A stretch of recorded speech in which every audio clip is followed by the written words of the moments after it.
ஆண்டவராகிய இயேசுவின் நாமத்தினாலே இந்த காலை வேளையில் கூட உங்களை யாவரையும் வாழ்த்துகிறேன். கர்த்தர் உங்களை ஆசீர்வதிப்பாராக. இந்த நாளிலே கூட சங்கீதம் 52:8 வசனத்தை கூட வாசித்து தியானிக்கலாம். நானும் தேவனுடைய ஆலயத்தில் பச்சையான ஒலிவ மரத்தை போல் இருக்கிறேன், தேவனுடைய கிருபையை என்றென்றைக்கும் நம்பியிருக்கிறேன். மிக அருமையான வேதவசனம். இங்கு தாவீது அவருடைய வாழ்க்கையில் அவர் எப்படிப்பட்ட வார்த்தையை இங்கே சொல்லியிருக்கிறார் என்று இந்த சங்கீதத்தில் நான் வாசித்தோம். அவர் சொல்லுகிற காரியம் என்னவென்றால், அவர் பசுமையாக தேவனுடைய ஆலயத்தில் பச்சையான ஒலிவ மரத்தை போல் இருக்கிறேன் என்று சொல்லப்பட்டிருக்கிறது. மெய்யாக அவருடைய வாழ்க்கையில் அப்படிப்பட்ட ஒரு ஆசீர்வாதத்தை அவருக்கு எப்படி கிடைத்தது என்று கீழே உள்ள வார்த்தை, தேவனுடைய கிருபை என்றென்றைக்கும் நம்பியிருக்கிறேன் என்று சொல்லப்பட்டிருக்கா. மெய்யாகவே ஒரு மனிதன் கிருபையை நம்பும்போது தேவன் இப்படிப்பட்ட ஆசீர்வாதத்தை அந்த மனிதனுக்கு கொடுக்க வல்லவராக இருக்கிறார். ஏனென்றால் தாவீது அவருடைய வாழ்க்கையில் கிருபையை நம்பியிருப்பதினால் அவர் ஒரு செழிப்புள்ள வாழ்க்கையை தேவன் அவருக்கு கொடுத்திருக்கிறார். இந்த வசனத்தில் கூட ஒலிவ மரத்தை போல் இருக்கிறேன் என்று சொல்லப்பட்டிருக்கு. ஒலிவ மரம் என்பது எப்பொழுதும் வறட்சி காலங்களிலும் அது செழிப்பாக, அது மிகவும் நேர்த்தியாக இருக்கும். ஏனென்றால் அந்த பசுமையான பச்சையான ஒலிவ மரத்தை போல் இருக்கிறேன் என்று அந்த சங்கீதத்தில் சொல்லப்பட்டிருக்கிறது. மெய்யாகவே அது மிகவும் செழிப்புள்ள ஒரு மரமாக இருக்கிறது. இஸ்ரவேல் தேசத்தில் அது மிகவும் ஓங்கி வளரக்கூடிய செழிப்புள்ள ஒரு மரமாக, அதிலிருந்து வருகிற எண்ணெய் அநேக நோய்களை குணமாக்கக்கூடியதாகவும், அது 2 நிறமாகவும் அந்த ஒலிவ மரம் இருக்கும். பச்சையாகவும் வெண்மையாகவும் இருக்கும். பச்சை எதை குறிக்கிறது என்றால் செழிப்பை குறிக்கிறது. வெண்மை எதை குறிக்கிறது என்றால் பரிசுத்தத்தை குறிக்கிறது.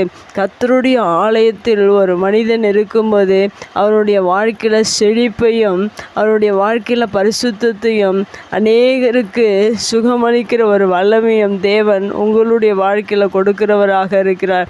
அதனுடைய எண்ணெய் எப்படி அநேகருடைய வியாதிகளை அநேக பிரச்சனைகளிலிருந்து அந்த ஒலிவ மரத்தினுடைய எண்ணெய் சுகத்தை கொடுக்கிறது போல, உங்களையும் ஆண்டவர் தேவனுடைய ஆலயத்தில் நீங்கள் நாட்டப்பட்டவர்களாக, தேவனுடைய ஆலயத்தில் தங்கி அவருடைய கிருபையை சிந்திக்கிறவர்களாக, அவருடைய கிருபையை நம்பியிருக்கிற பிள்ளைகளாக நீங்கள் இந்த பூமியில் வாழும்போது மெய்யாகவே தேவன் ஒலிவ மரத்தை போல உங்களுக்கு ஆசீர்வாதத்தை கொடுக்கிறவராக இருக்கு. அதை தான் தாவீது அவருடைய வாழ்க்கையில், நானும் கர்த்தருடைய தேவனுடைய ஆலயத்தில் பச்சையான ஒலிவ மரத்தை போல் இருக்கிறேன் என்று அவர் அறிக்கை செய்கிறதை நாம் பார்க்கிறோம். அதுபோல் உங்களுடைய வாழ்க்கையில் நீங்களும் ஒவ்வொரு நாளிலும் கர்த்தருடைய கிருபையை நம்பி நீங்கள் ஒவ்வொரு நாளும் இவ்வாறாக அறிக்கை செய்யுங்கள்.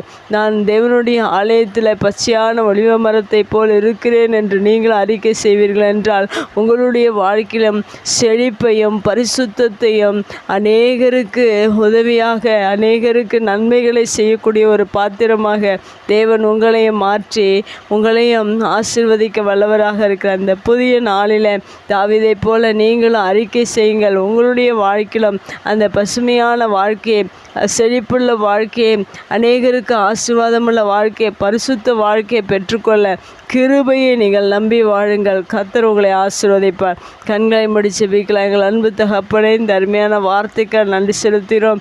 நாங்கள் கிருபையை நம்பி இருக்கும்போது எங்களுடைய வாழ்க்கையில் பச்சையான ஒரு ஒலிவ மரத்தை போல அநேக ஆசீர்வாதங்களை நீர் எங்களுக்கு கொடுத்து அநேகருக்கு பிரயோஜனமுள்ள ஒரு ஆசீர்வாதத்தை எங்களுடைய வாழ்க்கையில் நீர் கொடுக்கிறதற்காக நன்றி செலுத்துகிறோம். நாங்களும் ஒவ்வொரு நாளும் ஒலிவ மரத்தை போல இந்த பூமியில் கர்த்தருடைய ஆலயத்தில் நாங்கள் தங்கி வாழ்ந்து உம்முடைய கிருபையை நம்பி வாழ நீர் எங்களுக்கு இந்த வார்த்தையை இந்த புதிய நாளிலே நீர் கொடுத்ததற்காக நன்றி.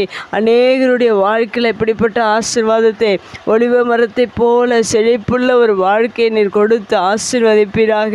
நாங்கள் ஒவ்வொரு நாளிலும் உம்முடைய கிருபையை நம்பி வாழ, நம்பி இருக்க நீர் உதவி செய்வீராக.